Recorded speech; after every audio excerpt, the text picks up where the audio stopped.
Hi, welcome to this new live stream. My name is Queen from queenchomamedia.com.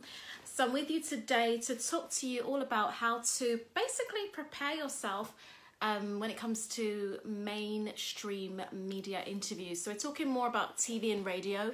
A lot of women entrepreneurs that I talk to always talk to me about podcast shows, and they always talk to me about, blogs and stuff like that. And of course, these things are part of the media in some way, shape or form. Of course, blogs are, but a lot of blogs are. But I would definitely say that podcast is, to some journalists, they don't consider podcasts to be media interviews per se, as in they won't really consider it to be part of the media per se, to a certain degree. So of course it's seen as PR, it's seen as the media, part of the media world. But at the same time, if you go and do a level in media studies or a degree in media studies or something like that, you're probably not going to be thought about podcasts. That's more of a digital media. It still falls into digital media, but it's not something that's like the main emphasis of journalism and media.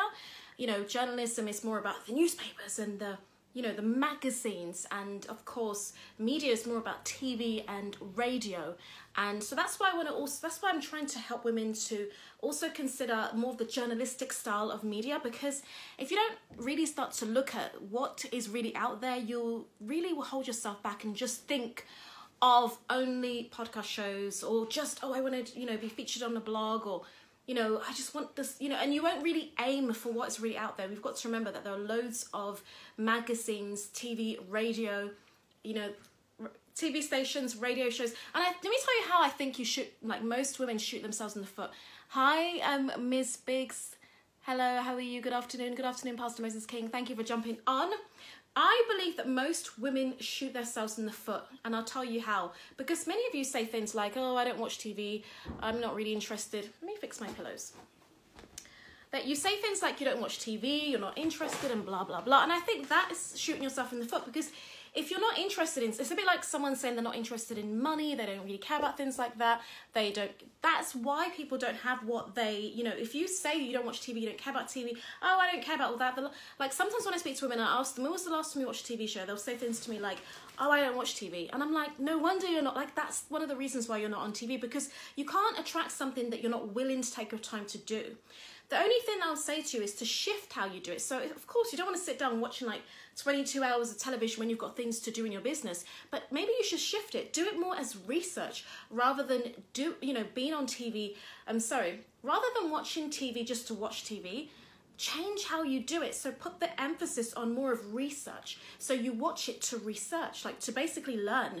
You watch it to find out what's going on in the TV world, to take tips from people that are in the media, to look at what, for example, what did Kim Kardashian say that was good, or what did Oprah say that was fantastic? What did so-and-so say that was really bad, like the thing that you want to stay away from? If you start to analyze what's happening in the media, this is going to prepare you and propel you forwards to be in the media. But you're not going to have the amazing TV and radio interviews and mainstream media opportunities in 2019 if you're not willing to actually take a look at what's happening in the digital media world, but then also, like I said, in the mainstream media world.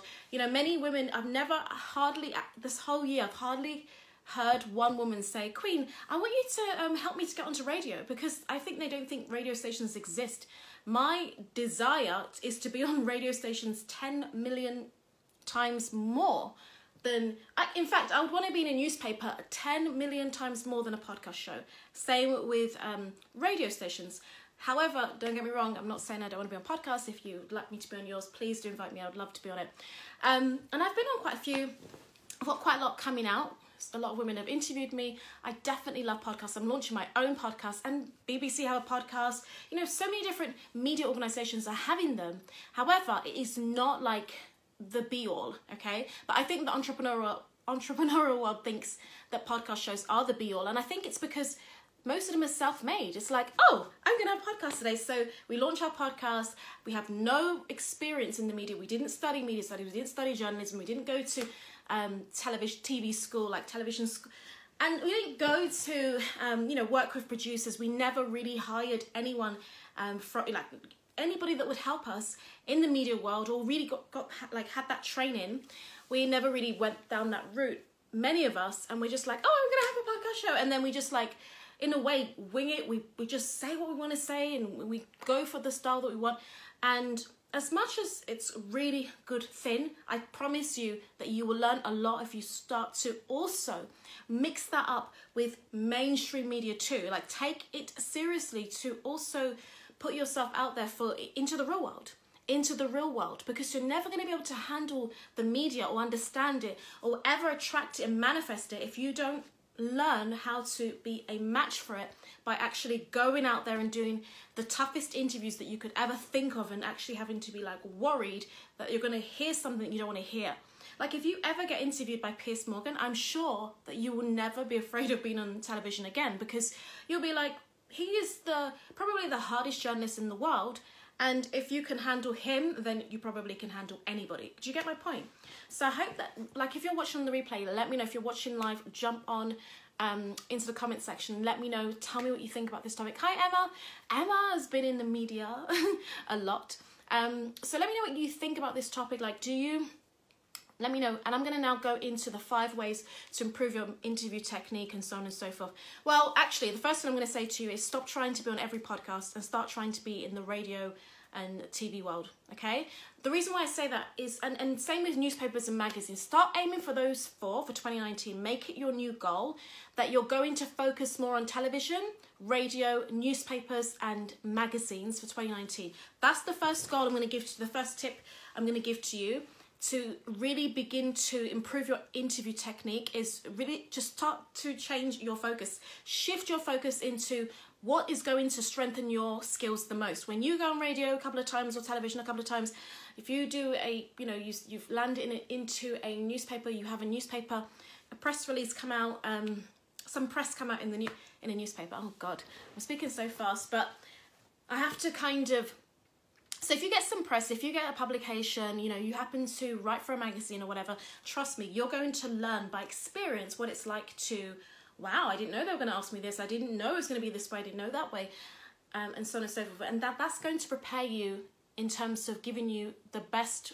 way to actually improve your interview skills. You're not going to be able to improve your interview skills that much through podcast shows. And I'll tell you the reason why. Because it's too vanilla. A lot of the podcasts are very vanilla. They ask you the sweetest and most syrupy questions like, oh, so tell me about your business. So when did you discover that you wanted to be a millionaire? And, so what makes you a woman of like pure inspiration? So tell me the best and most fluffiest time that the moment that you knew that you were meant to be a fairy. Things like that. And I know it sounds like I'm kind of like taking the mickey. Like I said to you, I love podcast shows. I listen to podcast shows all the time. I love them. I think they're fantastic, genius. Forbes has a podcast. Oprah has a podcast. Tony Robbins has a podcast. It is very, very important in our space. But the reason why I'm saying these things to you is that, like, it would be considered the vanilla in the media world. It would be considered the vanilla, right? It would be considered vanilla in the sense that chocolate and, strawberry, that is not a podcast show. Television would be considered the chocolate. Strawberries and bananas, milkshake, if we were to think about different flavors, the flavored things are the ones that are quite controversial, heated. There's excitement, there's, something can throw up in the air, like, when you put a pancake up, you just don't know whether you're going to be able to catch it or not. That's what you get from television, radio, newspapers, magazines. And that's why I'm saying to you, ladies, to aim for it in 2019. Aim in that direction. Put yourself in that direction. Okay, so trust me on this. Like, my first time of being in media was BBC One. You will learn so much. You will learn a lot, even from the assistants, the producers, the assistant producers. You will even learn just through the communication via email. You will learn things in that way. However, with that being said, let me go to number 2. Number 2 would definitely be to seek out some kind of PR and media advice, or some kind of, get some coaching around this. Do a training on this so that you can really have someone that's an expert to train you in this field, to give you the golden tips in terms of like, okay, how can I prepare for television interviews? How can I prepare for radio interviews? How can I prepare for magazine features and being in the newspapers? What's the difference between them? How can I best prepare myself? One thing that you may not know is, like there are times where you're saying something to a journalist, you don't know whether that's going into the paper or not, and that's why you need to be able to let them know that that's not, like, this is just between me and you. There is a certain word for it. There is a certain word or a phrase that's known in the media world that means that, you know, this is between me and you. This is not for you to publish, okay? Because let me tell you something. Whatever you say, the minute you start speaking to a journalist, is going straight into that paper if you don't tell them not to put it into the paper. And one of the best tips I would give to you before any newspaper publication goes out, if possible, ask them if you can read it. And by the way, if they say no, or if it just happens to not happen, whatever is published, don't worry too badly, because newspapers tend to sometimes have a little bits of it's sometimes glamorized, it's fabricated slightly. Sometimes the information that's there isn't always absolutely correct. That is the point of the media. That's why they call it media, because, you know, in a way it is portrayed, it's information that's portrayed that can in a way be very much exaggerated in some cases. It can be slightly fabricated. It could be the truth with a little bit of, you know, pepper and salt in it. It's not always the truth. So you can't always believe everything you read. So don't worry too much if you have a publication that comes out and you're like, this isn't the truth. Like, they exaggerated this. That's actually what happens in the media. If you don't understand that, you'll be getting offended every 5 minutes.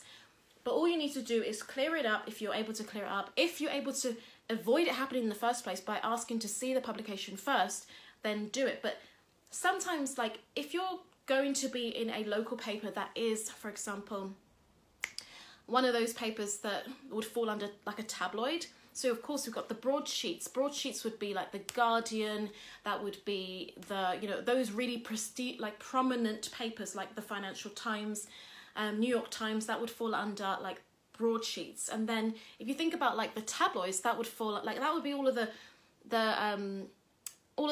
newspapers that are more kind of like based on feeding the masses. So the Sun newspaper, you know, the Daily, I don't know, with the Daily Star, for example, that's definitely a tabloid.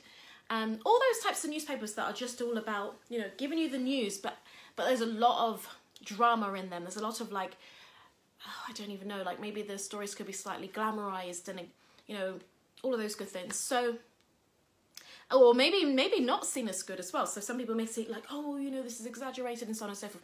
And people also sometimes love these sources, but then they can also be like, oh, why do they publish this? And this is not fair, and so on and so forth. So that's definitely something to bear in mind. If you want really, really, you know, sources that in a way, if you don't want to be given a bit of a hard time, then maybe you do need to consider where you are featured or where you do interviews as well. So if you're like someone that's like, oh, I don't want to be given a hard time, I definitely want this to be very, very syrupy and very, very vanilla, then don't go and put yourself into television, because even a small local show could still ask you questions that you didn't expect, and it can still come across as quite a controversial interview, or some questions may be controversial regardless. And by the way, if you're growing, if you're stretching, I think you should try and grow and stretch by also putting yourself in environments or in situations that are slightly uncomfortable, not just always doing the easy thing that's comfortable. So the third thing would be definitely to do some mock interviews. That's one of the ways to improve your interview skills. Do some mock interviews by just writing down a list of the top interview questions that you think you're likely to be asked, and then go ahead and, you know, film it if possible. Film this interview that you will be doing, because it's so important to watch yourself back and see if you cringe. Get someone to ask you questions. You know what questions the media are likely to ask you. And if you don't know, go and look at 5 interviews and analyze these interviews. Figure out the questions that they were asked. Figure out all the questions that they asked the people that you are watching, and write them all down. So, and try and mix it up. Like, for example, we have, you know, Vogue and Glamour and magazines like that have videos on YouTube where they interview people for their, you know, media side of things, for the video side of things, because they've got the magazines, but they also, you know, most media sources and media brands and media platforms and media companies these days actually have different content. So they have video content, they have the podcast, they have their, you know, blog, they have Instagram. So they really do mix up these days, even if one of their publications or they have their main media source, like whether it's, okay, their media is going to mainly focus on being, you know, a magazine or whatever, but then they still have other ways that they deliver their content. So bear that in mind. You can be interviewed on, like with the Vogue, like Vogue could interview you, but they may not do it through the magazine or through their online, you know, platform. It might be that they do it directly through video. Bear that in mind, by the way. Okay, so with these mock interviews, like I said, go and check out interviews that inspire you, that you like, and that you are like, wow, this is amazing, this was really, really good. And then write down the questions and get someone to ask you. This is probably one of the things that most girl bosses don't do. And, you know, they think, oh, I'm just going to go there and I'm going to just, like, you know, sell myself. Or maybe they'll just do it for 2 minutes before the interview or something. That's not good enough. Like, every time I have an interview or a speaking gig, I always practice and perform and rehearse before I go and do it. And the reason why you want to do that is because you may make mistakes. You may say things that you can never take back. Or you might decide to change your speech at the last minute, and that also could, like, throw you off guard.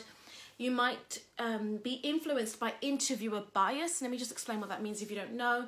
Interviewer bias is when someone is present there. So let's say you're being interviewed by a woman and she's Caucasian. You might give different answers because she's Caucasian. If you're speaking to someone and they happen to be, for example, mature in age, like maybe the person looks like they're about 54, you might change your answers based on the fact that they look like they're 54. So you may not want to say things that could offend them because of their age. If you're being interviewed by a young teenager, you might want to sound cool and hip and, you know, funky, and that's how you start to, your answers are changing based on who is interviewing you. And so you've got to bear that in mind, which is why it's good to practice, and even practice with different people, so that you can try and find what are your answers for for different people, and instead of it being like, what is happening when you're being interviewed by different people, what is actually coming up, and how can you keep your answers the same regardless of who interviews you. One thing you've got to remember is, what do you really want the media to know? You've got to be able to think to yourself, what do I stand for? What do I stand by? And even if it was something that people didn't like, they heard what you said and they're like, wow, why did she say that? You need to be able to stand by it. And you can't stand by something if you didn't know you were going to say it in the first place. Or you can't stand by something if you just say whatever and like, oh, I'm just going to, you know, blag it and just, you know, whatever I say. And then in the end, it's like, did that really represent me and my brand? Or did I just get lazy and not bother to rehearse and practice? I'm not saying you should be over rehearsed, but not rehearsing at all is a bad idea, because it's a bit like beauty pageants. The winner is someone that did put the work in. They spent time rehearsing. They got their dresses. They spent time, you know, doing the catwalk. They worked on their interview technique and all of these good things. And in the end, you know, sometimes they play second runner up, and, you know, like, even we've just seen recently that the new Miss Philippines, I think it's for Miss Universe, Miss Philippines won Miss Universe, and we've seen, many of you have just seen that she didn't win the year before or 2 years before, and now she's won. And that just goes to show you that sometimes we don't get that first, but with practice and with persistence, we get there eventually. So number 4 is most certainly I really want you to basically look at some of the interviews that didn't go well. So really, in a way, like, prepare for the worst also in the media. Now, that doesn't sound exciting or fun, but you've got to stop thinking that everything's just going to go perfect and sweet, because the media is unpredictable. So as much as I promise you, it will go more like towards the like 80% good, 90% good, but there's still going to be this 10% that's going to go wrong. I promise you that. It could be more, by the way. And if you don't believe me, why don't we just check out every single celebrity and every single entrepreneur that's ever been in the media? They have nobody's ever had 100% good press. And even if it's not 10% or 20%, there's still going to be that 1%. But 1% could come up to be a lot. If you go on a TV show and you have 1 million people that viewed and 1 million people decide to leave comments, if 1% of those people are very angry with what you said and they hated everything about you, that is still hundreds of people. You know, that's hundreds of people that have an opinion about you. Do you get what I mean? So really and truly, 1% can be a lot if there is a big audience. So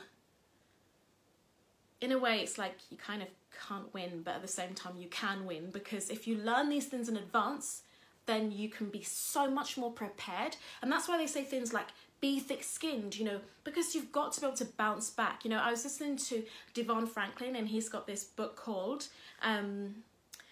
The 10 Hollywood Commandments, right? The Hollywood, oh, where's my phone? I was going to try and look at it. But something like the 10 Hollywood Commandments. I have the book. It's quite new. I've just listened to it a few times so far. So I'm still like going through everything. I think I've gone through once, actually. I've probably gone through once, but I still need to go through it over and over. But what he has said in this book that I've loved is, he said that, like, if people ask him, what do you need to make it and be successful in Hollywood? He said that people often think he's going to say something like, oh my goodness, you know, you need to have persistence and determination and courage and go for your dreams. No, you know, you need to have those gifts and talents and use them. But he said that he doesn't say that to them. He says to them, like, I'm going to paraphrase. He's like, you need a box of tissue. You need, you know, basically, like things like that. You know, things like a box of tissue. He said you need to have thick skin and you know, and so on and so forth, because, and I'm paraphrasing, there is a way he said it that was so good, and I'm going to try and see if I can find where it is so that I can post it. I'm actually listening to it on audio, so I'm going to try and see if I can find that great quote, and then I will just basically drop it below or post it on social media or even on Facebook at some point. But it's such a great quote, and I really felt like that was so good what he said, because what he was really saying is that we actually don't, it's not that we have to be willing to, like, literally realize that we will be rejected. People will talk about you in the media, people will be mean, and you will cry because you'll be either rejected, laughed at, put down, mocked, or whatever it would be. So he was like, you need Kleenex tissues much more than you need willpower and determination and blah blah blah. A lot of people that walked into the path of the media were so excited at first, but then they left crying because it was a lot tougher than they expected. So what I try to do is I try to train women on how to enjoy the glamorous side of the media, how to really end up enjoying it, because oh wow, I'm prepared, I have my media page in place, I've got the, you know, I've got my press kits in place, I have, you know, I'm confident because I've worked with Queen, and you know, she's coached me on all of this. Like, I know that if the worst happens, I know what to do. I know how to turn this around. I'm going to give you one tip of how to turn something negative around. Let me give you an example. Think about Angelina Jolie. Now, they've said so many negative things about her. She's a man-eater. She's, you know, she took a married man took him away from his wife, basically. She went for a married man. She's done all this stuff. Like, they described her in a very negative way. Now, I'm not going to say to you that she's gone and done charity work just because of all this bad press that she has had. She's, of course, had a lot of good press. But let me tell you something. PR is definitely about really redeeming a reputation of a brand or a person as well. So celebrities are constantly having to work with PR people to help to make sure that their reputation is not affected by bad publicity. And so maybe, just maybe, somebody in the PR world advised her to go and start doing some charity work or do some work with women so that she can clean up her image, or not just clean it up, because it's, of course, she still had a good image in the Hollywood world in terms of acting, but they may have advised her to improve her image even more by doing some of this charity work or, you know, fundraising, you know, going to Afghanistan, going to Africa, and so on and so forth. That would, you know, definitely make her look a lot more like, oh, wow, this is an amazing woman. She's you know, she's not just beautiful, but she's also charitable and all of this stuff. That is one of the ways that we can be smart in the media. Like, we can be smart in the sense of, like, okay, if they're talking bad about you, you can turn this around by going to do some charity work. It doesn't work in all cases.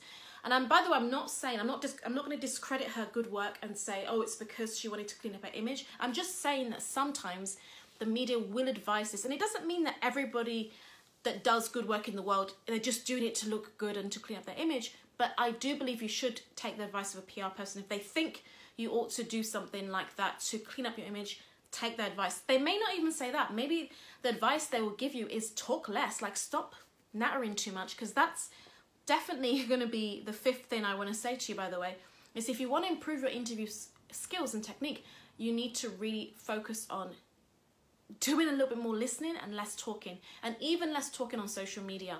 Like trying to stay away from being a know-it-all, especially if you have nothing to prove that you know, or like you've got nothing to back it up.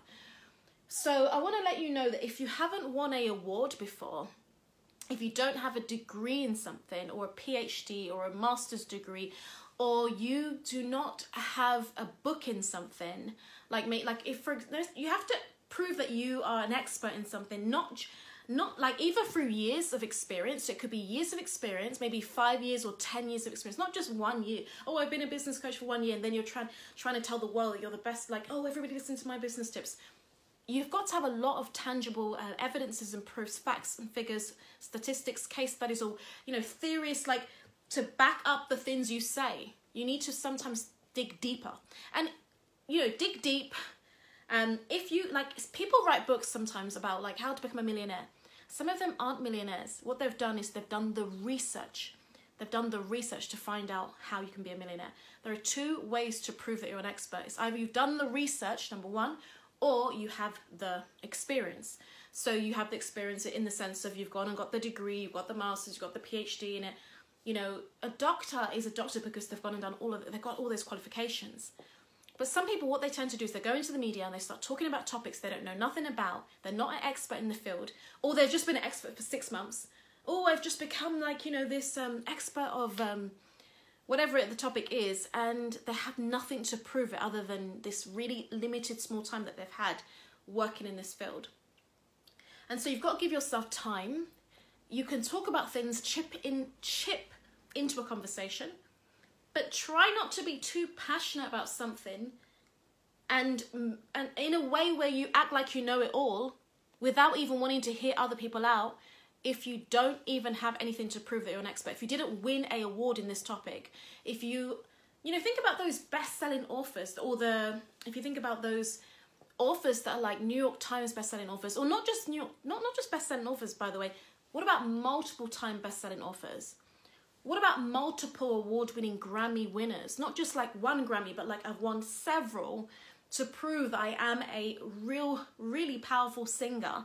Mariah Carey has had, so many #1 songs. So she's had longevity. It's not just, I'm a good singer, I'm this amazing, she has longevity to prove, decades under her belt to prove 2 decades, from the 90s to which is basically the 90s, 2000s, 2010 onwards. She's still in this decade and going into the next. She's been doing this for over 20 years. So, but then people will come up newly and they'll be like, they'll say, well, they're the next Mariah Carey and stuff. And it's like, yes, but they're babies compared to her. And like I said, one of the things that we mustn't do is discredit someone just because they're new, or just because you're maybe you are a baby in something, and I'm not going to discredit your success, or I'm not going to say that you shouldn't have a voice and say what you want to say just because you haven't been doing it for 10, 20, 50 or 70 years. However, you still need to pay your dues. Tyra Banks didn't have that show, America's Next Top Model, by just being a model for two years. She had done this for years and years. She had done this since she was a teenager. She had been modeling since she was a teenager. So really begin to say a little bit less if you're not well educated or an expert or well researched in a field, and instead spend some time learning more and give yourself time. They normally say that 10,000 hours makes you an expert. So give yourself that time instead of being a know-it-all. And that will help you in the media, because the more you come across as humble in the media, the less they're willing to want to put you down or kind of pounce on you. But if they think you are a know-it-all, trust me, it will not be long before they put you in your place and make you see that you don't know nothing.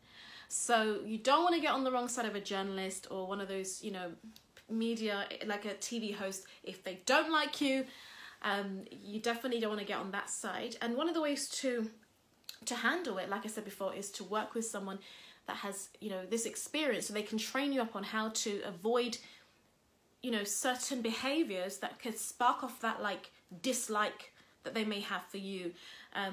I mean, it's even in the pageant world. I'm going to give you an example. When I used to compete in pageants, like I remember my pageant director, she would say to us, if there is a judge that doesn't like you, because everybody could give you great scores, but if one of them don't like you and they give you bad scores, you've got to win that judge over. And that's what it's like in the media world. You've got to go on the TV show, and when you have that like presenter in front of you, or when you're on radio and you have that like, you know, radio host in front of you asking you questions, you've got to win that person over. You've got to make them like you, because if they don't, they can even decide to dismiss they could be like, you know what, this interview ain't going well, is it? Well, why don't we just like, you know, cut it short, and why don't you go? Because it seems like you're busy, and you know, you don't really seem that interested in being here anyway. So let's get you off the show. They can be that like ruthless sometimes. And if you don't believe me, go to YouTube, and you'll see all the interviews that have gone wrong, you know, and where presenters have been like, whatever, like, I'm done, bye. So, my goodness, I really want to encourage you to do the research, hire help, you know, get someone to help you in this field. Buy a book on PR. Like, you know, even if you don't want to invest in this yet, buy a book, at least one book that will prepare you for 2019, because the last thing you want is to go into 2019 taking your skills that need to be refined. We all have skills that need to be refined. Like, I didn't want to just be talking about stuff that I don't know much about. That's why I went and made sure I don't just talk about the media world and PR and mass communications. I can't be an expert in this without having the experience. Number one, I've got years of experience in this. I've worked in the television industry for 10 years, and I have been on been in lots of newspapers, been on lots of TV shows, been on radio quite a few times, been on podcast shows, but I've also been on blogs, I've written for magazines. I have had so much experience of working with producers, cinematographers. A lot of my friends are in the media, so I've got the experience. Even if I didn't have any qualifications, my experience alone is enough for me to talk about this topic. But what really backs it up as well is I have my education as well in this field. I actually did study media studies, and I studied mass communications, and mass communications is like mass media. It covers PR, it covers, you know, even social media, it covers advertising, even like loads of the topics to do with PR and media. So it covers media studies a lot. It covers things like broadcasting, journalism, production. So one of my modules was on video production, globalization, current affairs, world cities, you name it. And of course, like these derivative, you know, these topics that are quite derivatives of PR or media, they are very important. So if you don't know about journalism, that can affect you in the media in itself. So I believe you become a match for something that you're prepared for, you're trained for, and you're willing to be humble. Like when you're willing to be humble too, because there is no point in being a know-it-all and going into the media and clashing with a journalist, and, you know, they happen to just think you're so arrogant. And, you know, I believe that lawyers and people in the media are the two people that can make your life the most difficult, and you don't want to get on the wrong side of them, because they have so much power. They can make decisions that can affect your life or your career or your business. So I definitely think that, you know, really, especially if you have a brand, you know, if you have a brand, you want to be on the right side of the law, and you want to be on the right side of the media. You don't want to be on the wrong side of the media or the law, because these are two powerful, you know, platforms or entities or, you know, industries that have so much power. You know, a journalist, if a journalist writes a bad publication about you, your career, your business could be like completely ruined just by that one publication, one bad press. However, let me say something. If you have a good reputation and you're constantly doing good, even if you have one bad story about you, it doesn't mean it's going to ruin your brand. That's why you've got to make sure that there is a lot of good going out. And that's the reason why I talk about this idea of doing lots of media interviews, because then you've got all this good stuff going out. So even if something bad, imagine if Tony Robbins didn't have years of experience and proof, years of good publicity under his belt. What would have happened if he had had that bad press? If he had gone out and done a speaking gig, said that wrong thing about the Me Too movement, how badly would that have damaged his whole business? You know, he was still able to bounce back and continue on with his events and not really feel the effects of it, because he's still having all these events that people are turning up to. it doesn't mean that his reputation wasn't somewhat damaged, because I know people didn't like what he said and it did change some people's opinions of him. However, if he didn't have all that good under his belt, that's where the problem would have been. And that's why you need to really begin to build yourself up with lots of good publicity. So if anything does go wrong, you at least have a lot of good publicity under your belt, so that people can say, oh, you know, like, let's remember the good things that they've done too, not just the bad things. Don't let your bad PR be more than your good PR. Okay? Don't let the bad that you've done, like, don't let it be the thing that's taken over. And that's why I always constantly say that it's really important to do the interviews and get good publicity and, you know, try and be in the media in a good way and so on and so forth. But you've also got to be keeping up with having a good reputation, because if you just go in the media and you are just being a nasty person online, then you're actually asking for trouble, basically, because if the media finds out, they will, you know, definitely, it will be highlighted in the media. Hi Amy, thanks for jumping on. So I hope this has been helpful. Let me know what you think. What are your thoughts on this topic? If you need to watch the replay, please do watch the replay and just let me know if you have any questions or thoughts on this topic. So that is it in a nutshell. I'm not going to repeat the 1 to 5 tips that I've given, just because my battery is low now and I don't want it to cut out. But anyway, thank you for being here, my lovelies. I hope that you found this to be very useful. My name is Queen from queenchomamedia.com. And just to let you know, I'm actually doing, have 2 spots for one-on-one coaching. I do a lot of publicist work. I do all the publicist work for you, or at least 80% of it for you, and help you to break into the media and help you to be well prepared as well. Like I said, it's not just about like, oh my goodness, let me just throw you out there, and then it's like, oh wow, you got stung, and then you run away and like, oh, I'm never going to go in the media again. I don't want that experience for you. And so if you do want that help and support with putting out yourself, whether it's your book, whether it's help with your events, whether it's PR for your, you know, your new products that you're bringing out, however it is that you want to be in the media, if you need publicity and you need it, it's something that you desperately need to take your brand to the next level, then I do indeed recommend that you consider working with me one-on-one. I'll definitely give you all the details if you send me a private message or drop me a comment. I can send you everything. But another thing I would love to say to you is that you should definitely also check out for my 3-day intensive, which is a low-cost offer for women to jump on 3 calls with me in the new year. I was going to do it before Christmas, but I realized it's just with the whole Christmas thing going on, I prefer to do it after the new year, so that women can be in that space to really sit down and really map out that PR plan powerfully. Because I am currently mapping out PR plan with a lot of my clients, and they are really excited to see that the media interviews are unfolding, like doors are opening, you know, opportunities are literally flooding through the cracks because of the fact that they are opening themselves up to good PR and good media coverage by, you know, having the coaching sessions with me, and also by them, you know, getting clear on where they want to be featured and why they want to be featured, and, you know, working through tough questions. You know, one of my clients the other day, we sat down and we were like, okay, I was asking all these questions. I said to her, okay, pretend I'm a journalist, and, you know, I want to ask you this, and okay, so why do you think this, and why do you say that, and okay, add to this.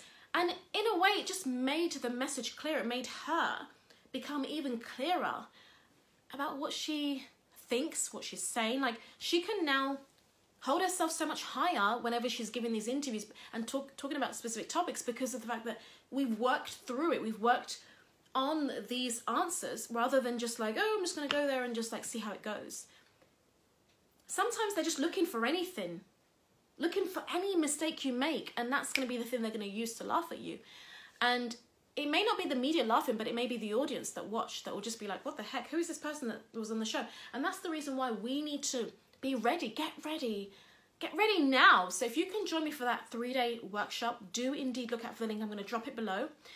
But if not, definitely hit me up if you're interested in one-on-one, because I would love that.